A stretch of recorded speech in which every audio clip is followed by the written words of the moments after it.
Good morning, good afternoon, and good evening, folks.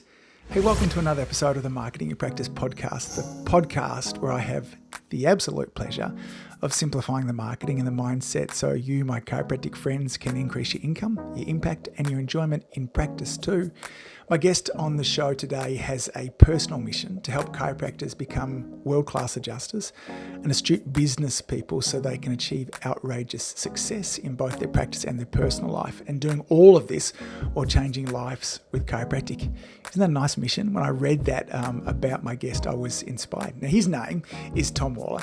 He's one of Europe's most exciting and dynamic chiropractors, and after chatting with Tom for more than 40 minutes, I'm here to say Tom is the real deal.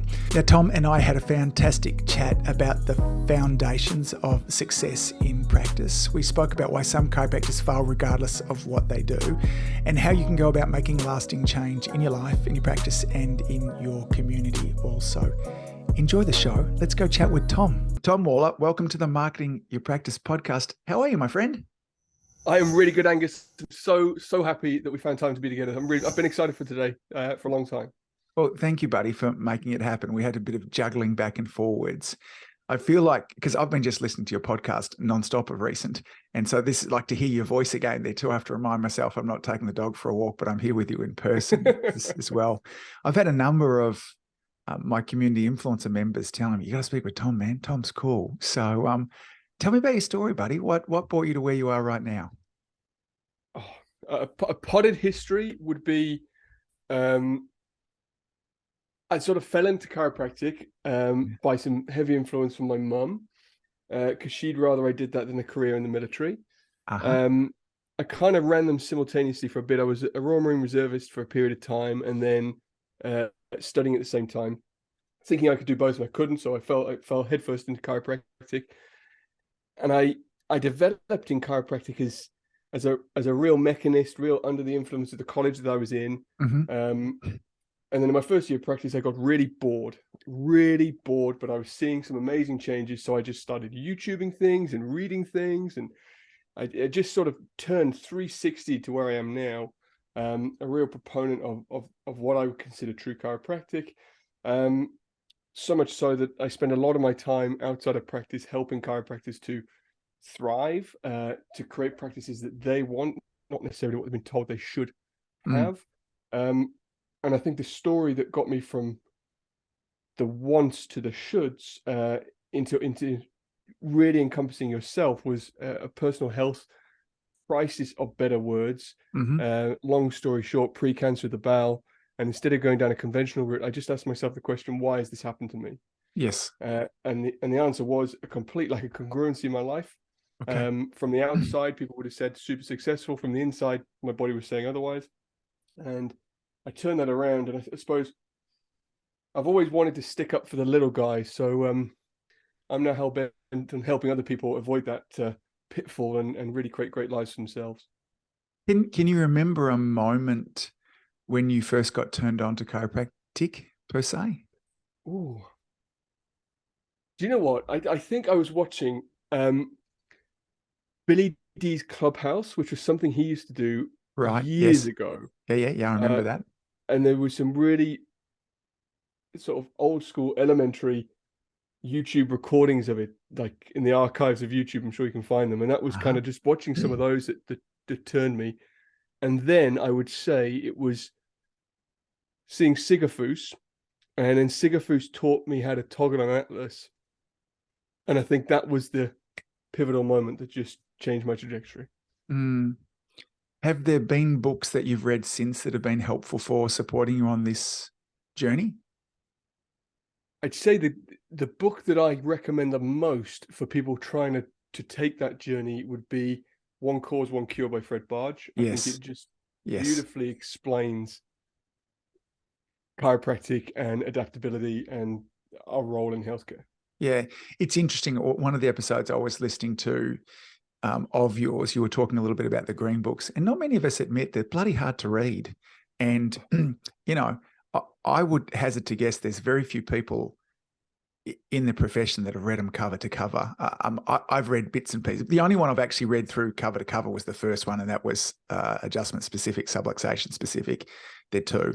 They're hard books to read. They're written phonetically. Certainly, BJ just like they're already hard concepts, and let me make it harder for you as well. In some ways, they're two.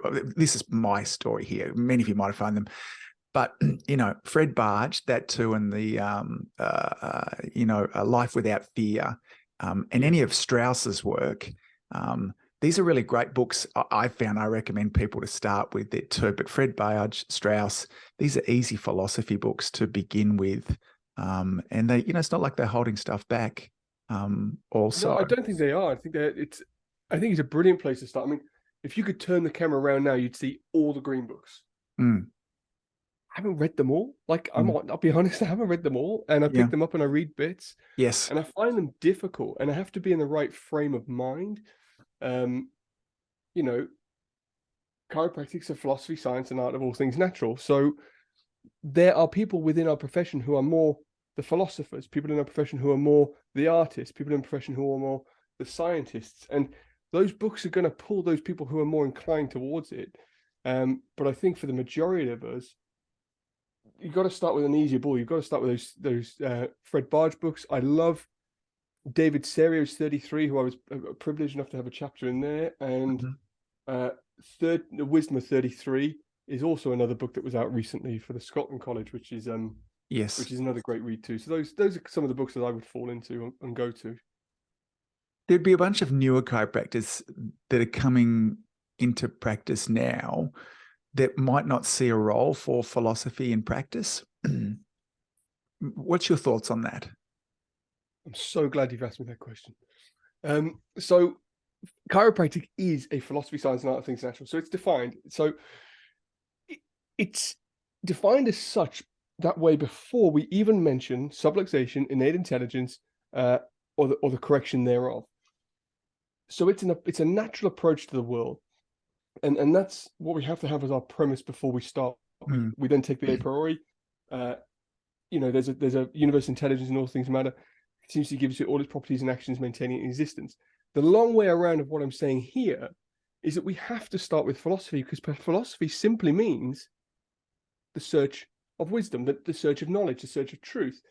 So it's simply about asking the first question. The art is then how we apply that questioning. And I suppose in your question, most people who would say there's no place for philosophy would say there is a strong place for science. But then I would say, if you take any scientific paper, what does it always start with? It starts with an hypothesis and a null hypothesis. Essentially, it starts with a question. So the question is the philosophy that leads the science. And then every scientific paper finishes with the same statement: we need more research to prove this point, which then takes us full circle back to, let's go back to our philosophy, ask the question, do the art. The science then helps us on our way, but we always come full circle. So it has to all work and encompassing together. And you can't do anything in life without a philosophy, without a question. I think sometimes those of us that are lovers of philosophy dig ourselves into a hole with regards to this too, because there are many times that I've been overly focused on philosophy. And I just keep on coming back to it in coaching sessions I'm having each and every week. It is those three things: philosophy, art, and science. It's a stool. And to take away one of the legs of a three-legged stool, it falls over there too. And I think the other thing I like to remind students of, or any chiropractors, is you have a philosophy. It's not a choice of not having one. It is, that old Ayn Rand sort of thing is, have you thought about it? Have you dived in? Are you actually choosing it? Or have you taken it on from somebody else? Now, she says it way cooler than that. But there's always a philosophy that we have. And I like the idea that, and I forget who wrote the paper there, that in many ways chiropractic is a combination of philosophies. It's vitalistic, it's naturalistic, it's conservative, it's holism, all of these sorts of philosophies that it guides me towards how I will deal with practice members, even if I never adjust them. One of the reasons you go. Sorry, I was going to say, it's just I see this really clouds and confuses a lot of chiropractors, and I work with seasoned chiropractors as well as new. And we have this beautiful philosophy, we have this beautiful profession, and it should be first and foremost who we are, what we do. Mm-hmm. And then we go into practice and we try and set up this practice and we want to show everybody the philosophy and ram it down their throat and everyone should understand it. Mm. And I think there's a real problem here when people misunderstand the concept of a business. And by nature, us delivering chiropractic and exchanging it for money is a business. And a business exists for one reason and one reason only, and that is to solve the problem of the customer. So they are not coming. No one, I will say this statement now, but I genuinely believe it. No one has ever come to see a chiropractor for chiropractic. They've come for a solution to a problem. Now, that might be for some people, I want to be adjusted. But for most people, there's some kind of issue that they're coming to you for. Yes. And then I think where we can really bring chiropractic in and really have the message that your patients will get is by being that servant leader to them. And that means serving them with the problem that they're coming to be solved with, but leading them by example. And most things in life are caught, not taught. So they're not going to listen to what you're telling them over and over again. They're going to listen to what they're seeing you do. And the best example I have of this was when I was young, I used to come home from school. I used to go to a nice school. So I had a blazer, I had a shirt and tie, and I'd walk in the front door and my dad would be standing there and saying, Tom, go and hang your clothes up. Go and hang your school uniform up. And he'd be standing there wearing his uniform, his suit and tie. And I'm like, well, why should I go and hang mine up if you're not? So he's telling me something, but I'm catching something else. So I think chiropractors really need to understand, if you really want to have a philosophy strong practice, you need to embody a lifestyle that is a philosophy, science, and art of things natural, lead by example, and really own what you do and solve the problem for the customer that comes through your door. Where are the contradictions that you see with the chiropractors that you're working with, and you see, what does that look like? So if someone's here listening to this, they're like, maybe there's a contradiction for me. Am I living a life, a chiropractic life? What might a contradiction look like?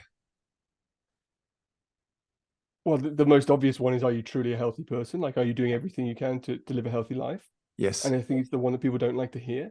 Yes. It's like, he's not a chiropractor, but he's a great leader in health.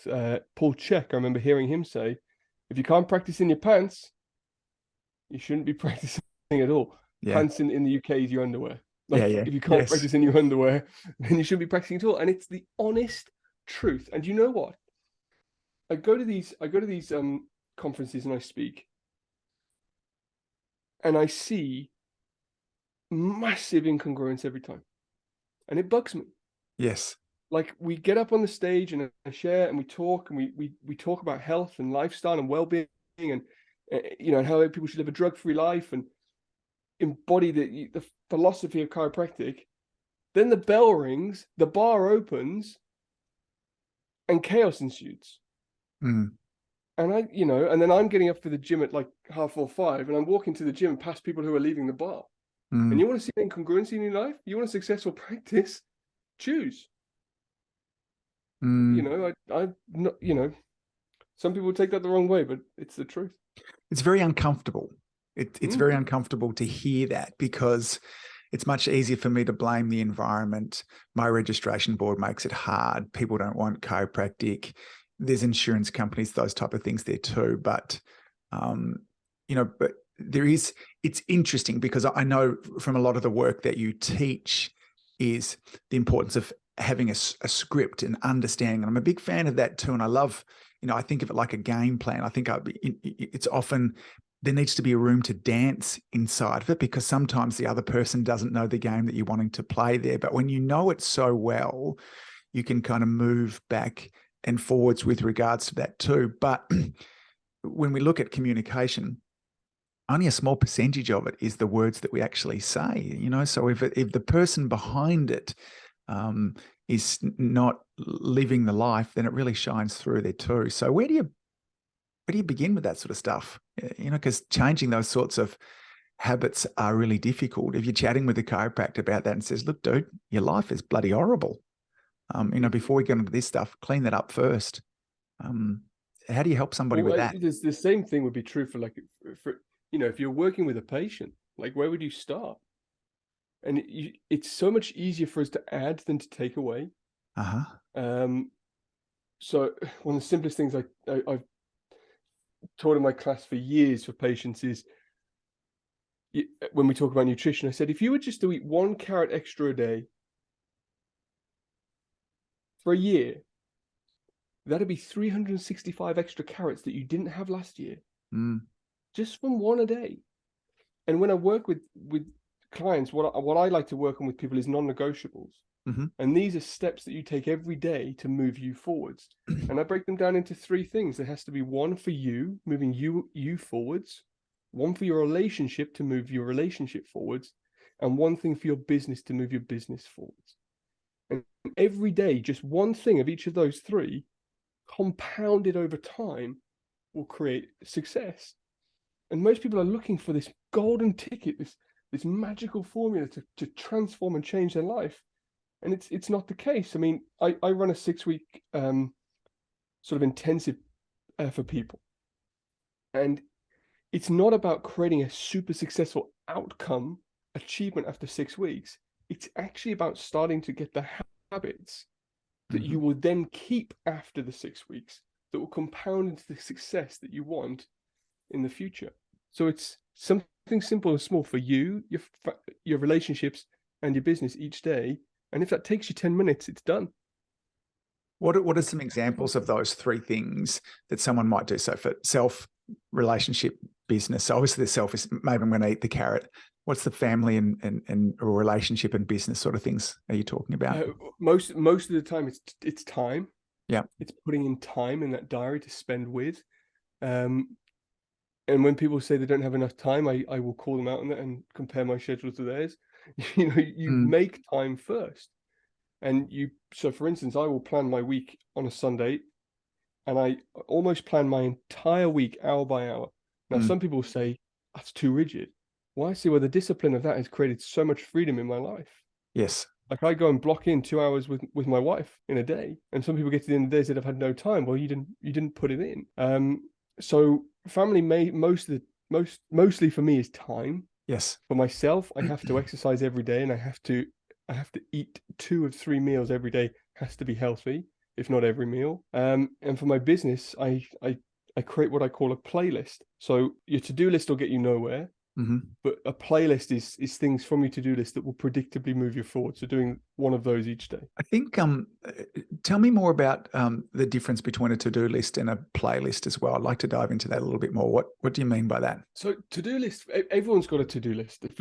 In life, you have a to-do list. You have the laundry, you have the shopping, you have the cleaning, that you have a to-do list. In business, if you own a business, you have a to-do list. And no matter how high you climb, your to-do list never gets any shorter. No matter which business I've been involved in, the to-do list is always there. But the playlist is things off that to-do list, or things from your quarterly or annual objectives that will predictably move you forwards. Now, Stephen Covey says start with the end in mind, and it's so true. You take your quarter and you go, well, what do I want to achieve over this quarter? You get X, Y, and Z, and then, well, how do I break that back down over the 3 months, then over the weeks within those months, then over the days? And it's that creates your playlist, and that's what moves you forward. So, there's to-do stuff for my business that I could delegate or pass out or leave for the next day. There's playlist stuff that I need to do, like an executive decision, or I need to create this piece of content for this person, or I need to actually have this phone call with this person, that will move me forward along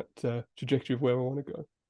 I have a slight obsession with planning and have been through different versions. I've always been a list user for a long time. It's helped me. So I think a to-do list is helpful to have a reference, at least to get something onto a piece of paper. The thing that really changed life for me enormously was when that to-do list became a calendar item. So at 3:00 on Wednesday, I'm going to shoot 2 videos. So as that, and I can't, it was such a different little thing there, is because it also took, when there was a to-do list on there, there was a level of stress and anxiety with that. But the moment that it went onto my calendar and when it was going to be done, there was just didn't take up any mind space anymore. It freed up an enormous. That's exactly when a to-do list becomes a playlist. Yes. And I like what you said there. You said a time, but we also should set times to complete the task in. Yes. Otherwise, it never gets done. Well, that's an important thing too that took me a little while to struggle with, in the early days too, because I'm like, well, I don't know how long this is going to take. Oh, well, you have a guess at it. You're, an adult. Have your best guess at it there too. And then I'm just such a big fan of Parkinson's law that a project expands to fulfill the time or fill the time that you give it. So if I'm going to give myself 2 hours to make 2 videos, that's what will happen. And if I give myself an hour, I'll get it done in an hour most of the time. So, to add some pressure in there. And it's interesting. I was chatting with a chiropractor recently who had some lofty goals in around some presentations and stuff he's doing, and he didn't get it done. And he was looking for all of these other reasons for why he wasn't getting it done. And yes, there's some self-sabotage in there and there's other bits and pieces. But basically, it was just really shitty planning. Like, dude, you know what needs to be done on a Sunday or a Monday morning. You sit down, you plan out your week, you have focus times. This is where you get basically what you said there too. Get it done. He's a week into it. He's kicking goals. And there's not been, we want to go into this headspace about it's this, it's that. I don't deserve success. It's all this. Like maybe some of that too. And sometimes there is always the who you are in behind it. But sometimes we just need some good, project management work. Yeah. And I think you hit the nail on the head. Like it's a very of the moment thing to say, like,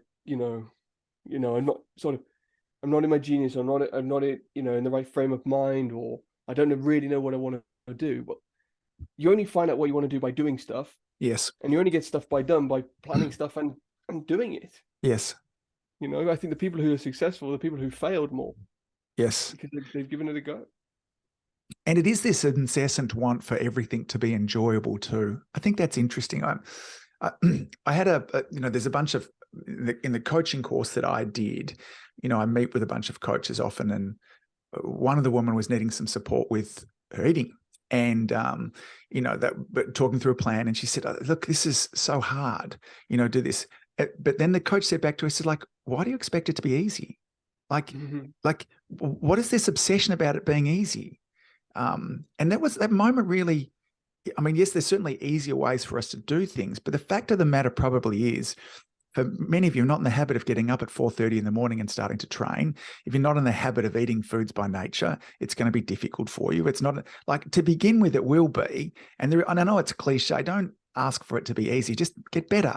And one of the things I started to tell myself there too, and I'm interested to look at what your beliefs are in a moment, but I have a fundamental belief that I can do difficult things. And so therefore it's not a problem.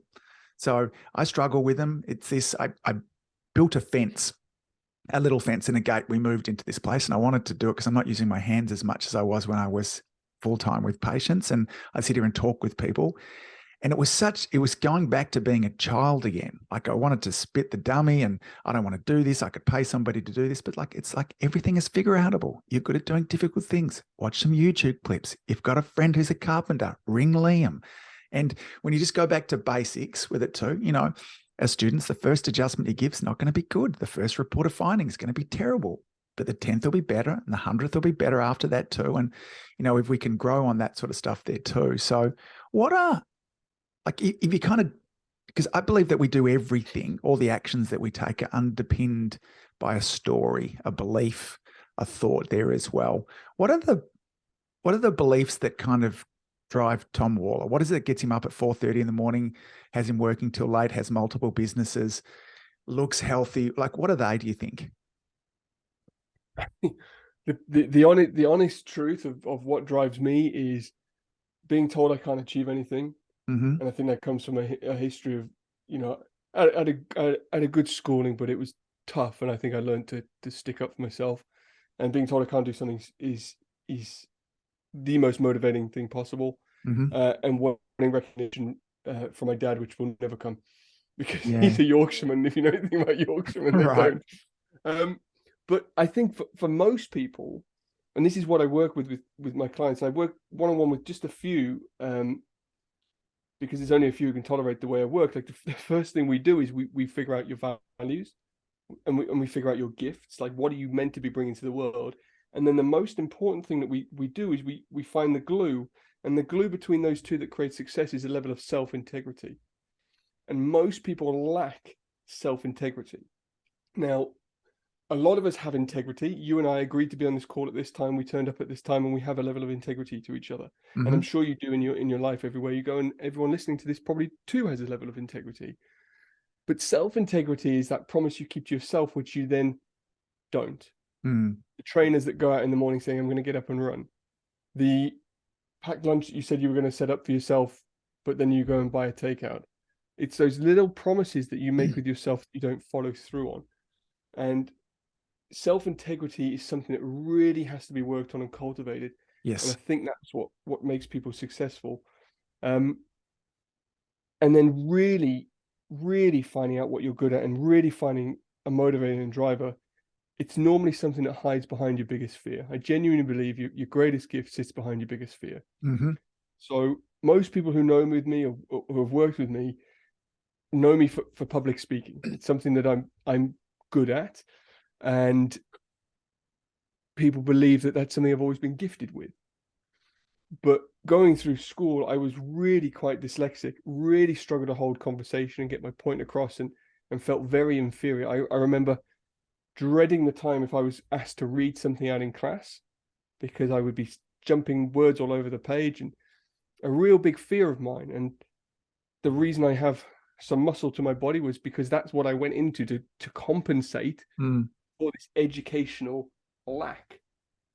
I am now paid to speak around the world and educate people through talk, but that's because I had to go through one of my biggest fears and come out the other side thriving. Mm-hmm.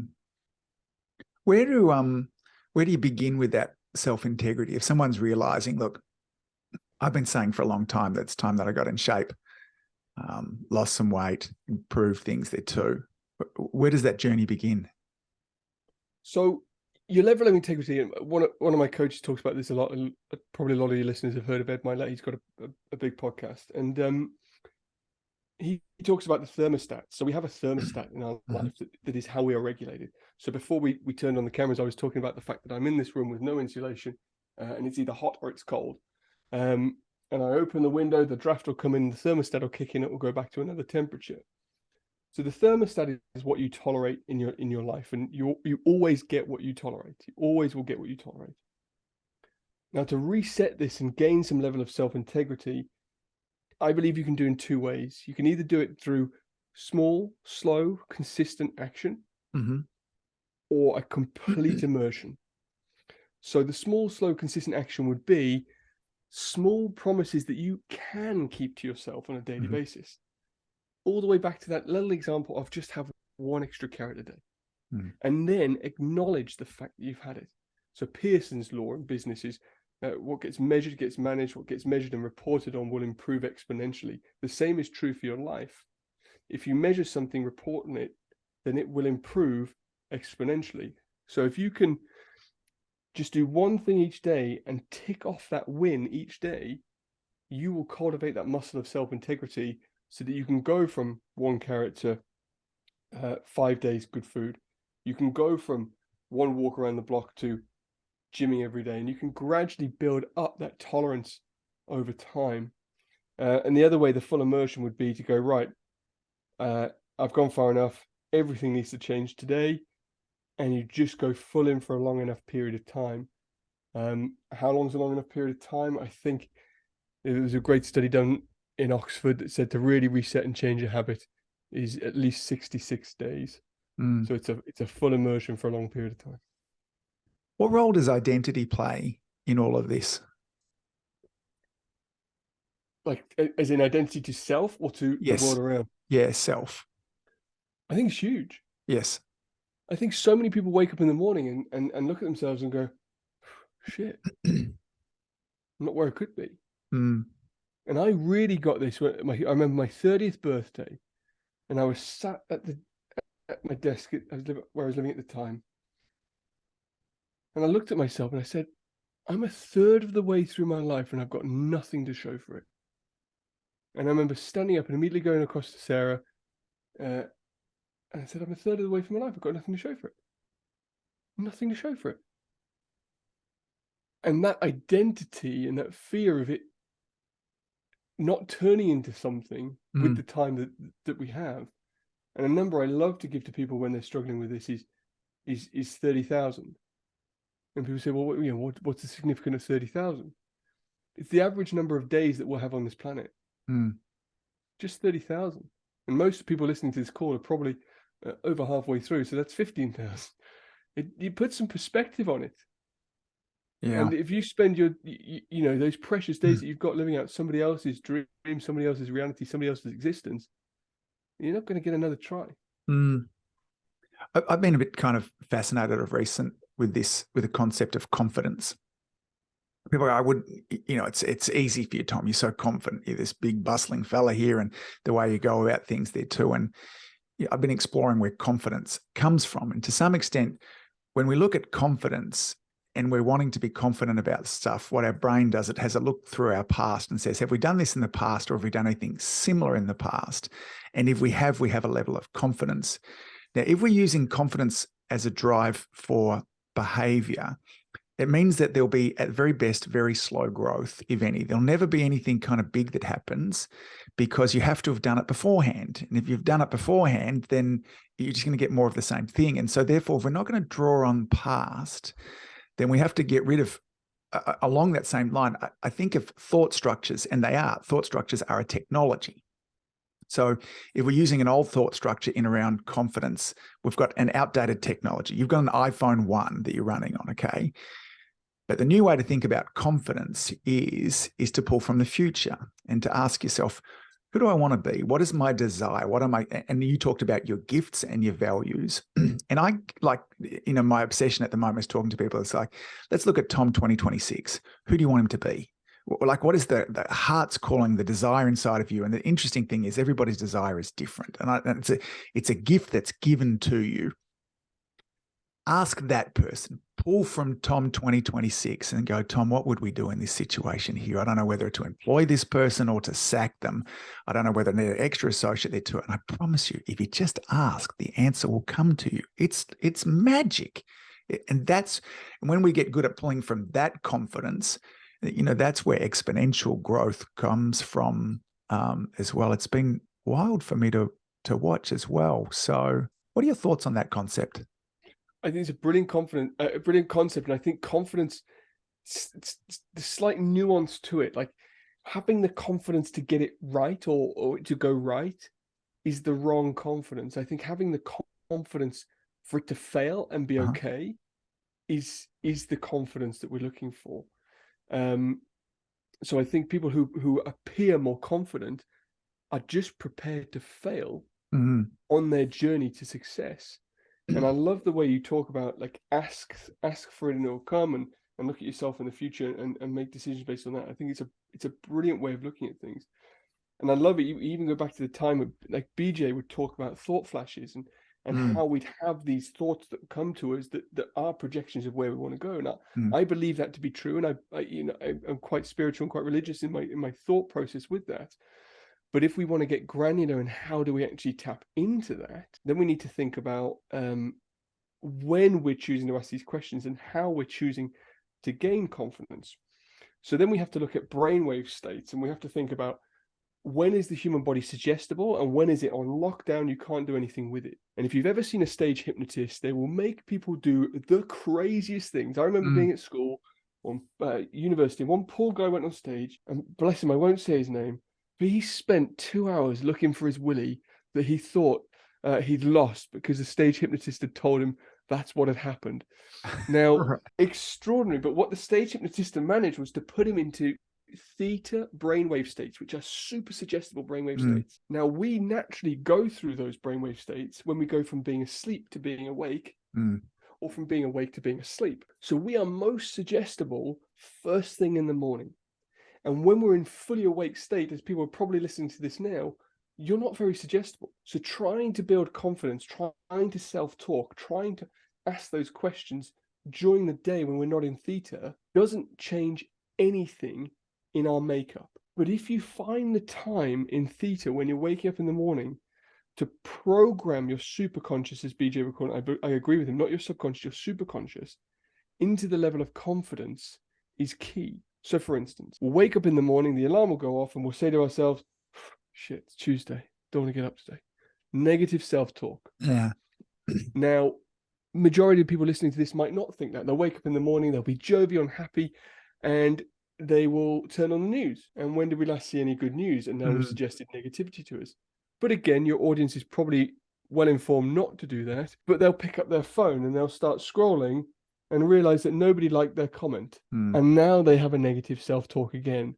And we're programming negativity in our mind, doubt and self-sabotage. Whereas if you flipped that and you took that morning in that suggestible state and simply chose to say to yourself every morning when you wake up, and do this every single day for at least 66 days, and it will be the first thought in your mind. It's been the first thought in my mind for over 10 years. Today is going to be a great day. You then went and thought about everything that you're grateful for. You then thought about how you want your life to go. And you thought in an expansive way in theta. You are now programming neurologically, biologically, your subconscious into being a confident person. So that when you go out into the day and you're now on lockdown with your brain, that negativity that comes at you can't actually access the positivity that you've created. And we can take one culture that does this so well, and it's the Buddhist monks. They spend the first half of the day putting their armor on, and the second half of the day in service. By putting their armor on, they eat well, they move well, they think well. Wow, those three things in chiropractic that we should propose. And then they spend the second half of the day, once they've served themselves, in service of others. You mentioned Ayn Rand earlier. She said it the same. She said, take care of me for you and take care of you for me. Selfishly first, build the confidence while you're in theta, and then nothing can really perturb you when you get out into the world. Yeah, love it. Hey, Tom, if our listeners want to get more of you, find out the coaching work that you do, which we haven't even had a chance to touch on here. We'll come back for more of this too. Where do they find out more about the fabulous stuff that you do? Thank you. So there's a couple of things. We're just about to launch a really new podcast, which is going to be super exciting. It's a joint venture, so it's a co-host podcast around chiropractic and personal development. So that's going to be called The Aligned Podcast. So that'll be coming out next week after we've recorded this. So yeah, nice. I'm sure by the time this is out, it'll be out. So The Aligned Podcast. And then my website is ascchiro.com, standing for Adjusting Skills and Certainty, ascchiro.com.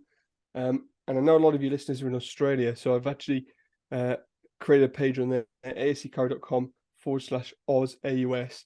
I've got some pre-release discounts on workshops that I'm doing when I come over to see you guys in November 23. Yes, because you're coming over here to teach some of your adjusting work, yes? Yeah. Give me 2 quick minutes in terms of why people should come along to that, or who should come along to that. What will they learn? Cool. So it's more than an adjusting workshop. So I call it Adjusting Skills and Certainty for a reason, because you can only create a masterful adjustment if you are certain in what you're doing. So we spend a strong proportion of the workshop in discussing the philosophy, like we spoke about earlier, in discussing the intention behind what we do, and really how to figure out and adjust specifically for the spine to create results. And then I teach a method of adjusting that both makes sense for the alignment of the spine, natural curvature and lines of drive, but also to protect the chiropractor. So I've been in higher volume practice for many years. I've hurt myself in the first few years, learned how to do it properly in the second few years. So if you want to learn to really understand the certainty behind why you adjust, and then the skill to adjust reproducibly on scale, then it is the workshop for you. Yeah, love it. Hey, buddy, thanks for all that you do. I appreciate it. I've really loved listening to your podcast. It's been fabulous, and I've enjoyed today's chat, and I look forward to another and perhaps an in-person catch-up when you are down here in Australia, dude. Take care, man. Thank you, Angus. I'd love to do that, and I appreciate everything you do too. Thank you. If you've enjoyed listening to this podcast, you have to come and check out my Community Influencer Program. It's my monthly coaching program where we take all this material and I'll work with you to help you apply it, implement it, and systemize it. The Community Influencer Group Coaching Program is designed to help you increase your practice income, impact, and enjoyment. Join me over at anguspyke.com/join. That's anguspyke.com/join. I'd love to see you there.